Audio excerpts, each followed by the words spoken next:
அஸ்ஸலாமு அலைக்கும். Hi friends எல்லாருக்கும். இன்றைக்கி நம்ம சேனலில் என்ன வீடியோ பார்க்க போகிறோம்டா, எல்லாருக்குமே லேசாக செய்யக்கூடிய மாதிரி டேஸ்ட்டான லேவரியா ரெசிபி தான் உங்களோட ஷேர் பண்ணிக்கிறேன். லேவரியாண்டாலே மிச்சம் வேலை இருக்கும்னு நாங்கள் செய்யவே மாட்டோம் பயந்து கொண்டு. ஆனால் இந்த வீடியோ பார்த்துட்டிங்கன்னா உங்களுக்கு ஈஸியாக செஞ்சிடலும். வாங்க இப்போ லேவரியா எப்படி செய்கிறேன்னு பார்ப்போம்.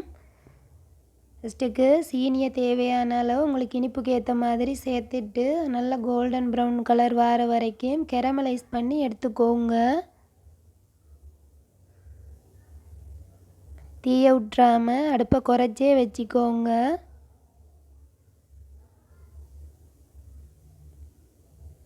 சீனி நல்லா கெரமலைஸ் ஆகி வந்ததுக்கு பிறகு தேங்காய் பூவை அதோடு சேர்த்துட்டு ஒரு 5 நிமிஷத்துக்கு வச்சு நல்லா மிக்ஸ் பண்ணி விட்டுக்கோங்க.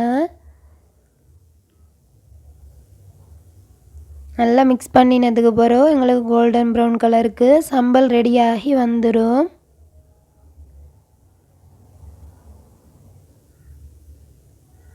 இப்போ லேவரியா செய்கிறதுக்காக நான் கடையில் வாங்குகிற இடியப்ப மாவு தான் எடுத்திருந்தேன். இன்றைக்கு நீங்கள் உங்களுக்கு வீட்டில் அரைச்ச மாவு வேண்டாலும் எடுத்துக்கொள்ள இயலும், அது உங்களோட விருப்பம்.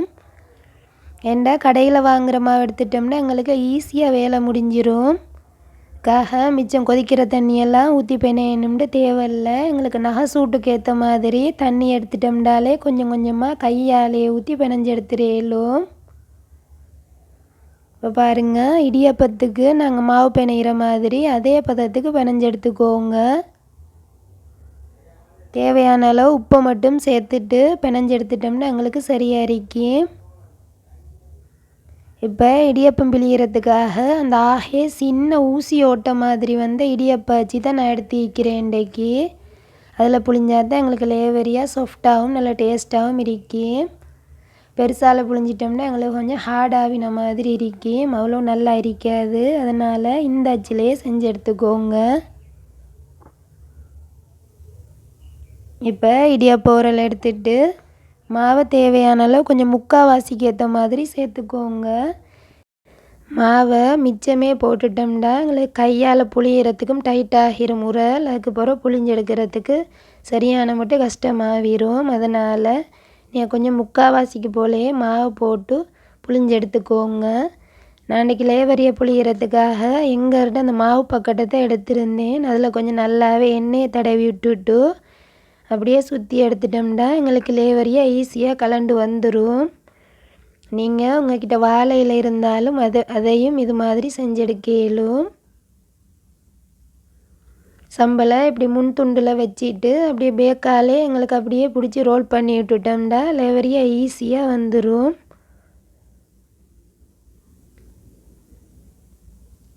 லேவரியாக செய்ய அவ்வளோ நிறைய வேலை செய்யணும்னு எங்களுக்கு பயப்படவே தேவையில்லை, சுருக்காகவே செஞ்சு முடிச்சிடலும்.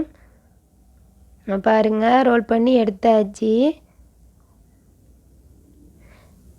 தேங்காய் கொஞ்சம் தாராளமாகவே தடவி விட்டுக்கோங்க, இல்லாட்டி கலண்டு வாரத்துக்கு சரியான மட்டும் கஷ்டமாகிரும். அதுக்கு பிறகு எங்களோட இடியப்ப உரல்லையும் உள்ளுக்கும் கொஞ்சம் எண்ணெய் தடவி விட்டுக்கோங்க நல்லாவே. அப்புறம் அச்சில் கொஞ்சம் தடவி விட்டுட்டோம்னா எங்களுக்கு ஈஸியாக புளிஞ்சு வந்துடும் மாவெல்லாம். அப்புறம் கையால் போட இப்படி ஒட்டி பிடிக்குதுன்னு பயந்தீங்கன்னா அந்த ஸ்பூனை கடைசி துண்டு இருக்கி அதால் கொஞ்சம் கொஞ்சமாகவே உரலை நிறச்சி எங்களுக்கு புளிஞ்செடுக்கலும்.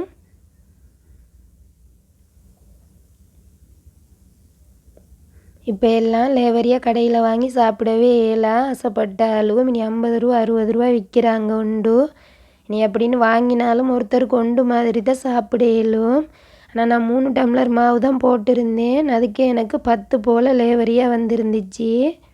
எந்த சாப்பாடாக இருந்தாலும் நாங்கள் வீட்டில் செஞ்செடுத்தால் தான் எங்களுக்கு பௌரும் மனசும் நிறையும். இதே மாதிரி இதே மெத்தடில் நீங்களும் ட்ரை பண்ணி பாருங்கள், சரியான மட்டும் உங்களுக்கு ஈஸியாக இருக்கும் லேவரியாக செய்கிறதுக்கு. இப்போ நான் எல்லாத்தையும் ரெடி பண்ணிவிட்டு காட்டுறேன் பாருங்கள்.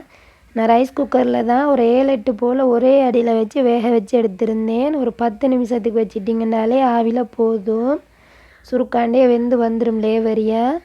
நீங்கள் உங்கள்கிட்ட கேஸ் குக்கர் இருந்தாலும் நீங்கள் கேஸ்லேயே வச்சு அவிச்செடுக்கலும். ஒரு 10 நிமிஷத்துக்கு வச்சிட்டோம்னாலே அது நல்லா பூ மாதிரி அவிஞ்சு வந்துடும். இனி லேவரியாக செய்யணும்னு களவுப்பட்டு கொண்டிருக்காமல் ஈஸியாக செஞ்சிடுங்க. உங்களோட பாப்பாவுக்கு உங்களோட ஹஸ்பண்டுக்கெல்லாம் சரியான மட்டும் பிடிக்கும். லேவரியாக பிடிக்காத ஆட்களே இருக்காது. எங்களோட வீட்லேயும் அவ்வளோ ஃபேவரைட் இது. எங்களோட பாப்பாவெல்லாம் எவ்வளோ கொடுத்தாலும் விரும்பி சாப்பிடுவாங்க. அவ்வளோக்கும் டேஸ்ட்டாக இருக்கும். இப்போ பாருங்கள் 10 நிமிஷத்துக்கு பிறகு வெந்து வந்தாச்சு லேவரியாக. டேஸ்ட்டான லேவரியாக சுருக்காண்டி ரெடி பண்ணிடலும். நீங்களும் ரெடி பண்ணி பாருங்கள் கட்டாயம். சரி ஃப்ரெண்ட்ஸ், இதோட வீடியோ முடியுது. இந்த வீடியோவில் பிடிச்சிருந்தால் லைக் பண்ணுங்கள். உங்களோட ஃப்ரெண்ட்ஸ் அண்ட் ஃபேமிலிக்கு ஷேர் பண்ணுங்கள். இன்னும் நிறைய இது மாதிரி சிம்பிளான ரெசிபிகள் வேணும்டா இந்த சேனலை மறக்காமல் சப்ஸ்கிரைப் பண்ணி வச்சுக்கோங்க. நான் இன்னொரு நல்ல வீடியோடு உங்களை எல்லாரையும் சந்திக்க வரேன். பாய்.